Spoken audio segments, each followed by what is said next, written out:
Na yung nakabit natin mga kamekaniko, ito yung mga gulong, yan, shock, yan, pagkakabit na natin yung makina, yan, yung gulong sa likod. So ayun mga kamekaniko, magandang araw sa inyo, another vlog, another day tayo mga kamekaniko, ayan. Ngayon nga araw nga pala mga kamekaniko ay nagbubuo na ako nung nire-restore natin na Suzuki X4. Siyempre, Suzuki X4 ulit, mga kamekaniko. Madami nga nagtatanong kung bakit daw Suzuki X4 lagi yung binablog natin. Wala ho akong magagawa mga kamekaniko at laging ayun ang napunta. Yan, kung kayo may mga bagong unit na pare-restore sa akin, hindi pa-restore nyo sa akin. Yan, natapos na nga pala natin pinturahan yung mga chassis niya, tangke. Yan, ngayon naman ay mag-a-assemble na tayo mga kamekaniko. Totally nakapag-assemble na ako mga kamekaniko. Hindi ko na lang napakita sa inyo. Ngayon ay pakikita ko sa inyo yung nabuo na natin mga kamekaniko.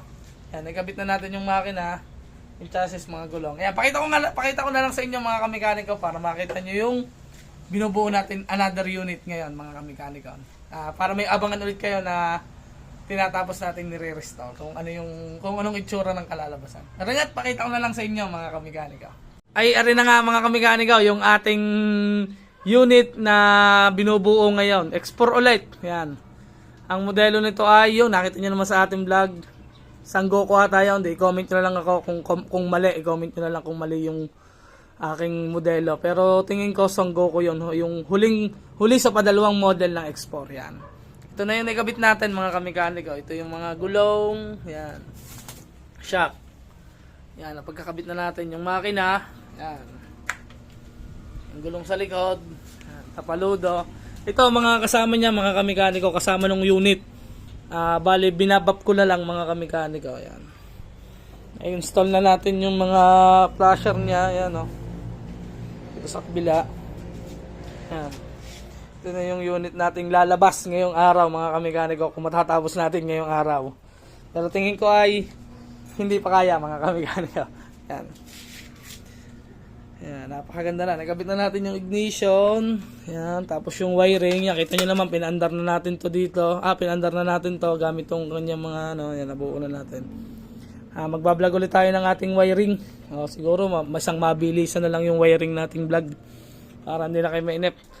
Wala pa rin tayo kasing, dito, wala pa tayo mailabas sa online o sa Facebook o tsaka sa TikTok na ganyan.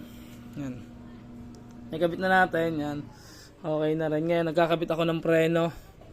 Yan, ang gulong nga pala, ang sukat ng gulong mga kamekaniko ay 18. 250, yan.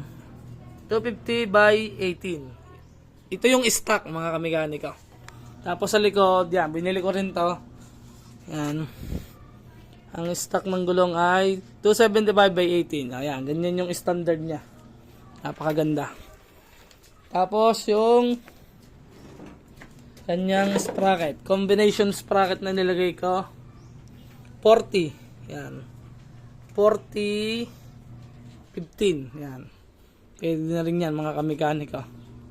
Ang gusto nga ng may-ari ay 34 tapos 15. Parang mahihirapan kasi malalaki yung gulong. Mahihirapan yon sa ahonin tapos pag may angkas. Ito saktong-sakto lang to mga kamekaniko. Yan, binili natin mga adjuster. Yan. Para maganda yung kalabasan mga kamekaniko. Diba? Ito na yung makinang binilag natin. Kita nyo ng kalalabasan. Ngayon nga pala ay, ang ikakabit natin ay yung air cleaner tsaka yung dashboard. Medyo matagal-tagal mag-repair mga kamekaniko. Siguro lagyan natin yung dashboard tsaka yung mga handle dito. Para bukas, wag tayo magwa-wiring na lang tayo. Ayan, ilagay lang natin yung mga switch. Ayan. Ito yung dashboard, binubuo ko pa mga kamekaniko. Kiraan nga doon, Doro Jun. Yan, kasi matagal na siyang kalawang. Yan mga kamekaniko. Pinipilit ko siyang mapagana. Update ko kayo mamaya mga kamekaniko pag napagana ko mga kamekaniko. Yung, putol pa nga yung kanyang galamay. Yan, ito pa yung dashboard niya. Yan, re-repairin pa natin. Kalag-kalag. Ito yung wiring. Gagawa pa tayo ng mga sakit nito kasi nadurog na kasi katagalan na pa-stock. Gagawa pa tayo. Yan. Update ko kayo mga kamekaniko pag nabuo na natin aring speedometer. Update na lang mga kamekaniko ha. Pasensya na kayo. At medyo matagal. Yan. Magtanong na lang kayo sa akin, message na lang kayo sa akin mga kamekaniko. Update mga kamekaniko dito sa ating binubuo. Peace out.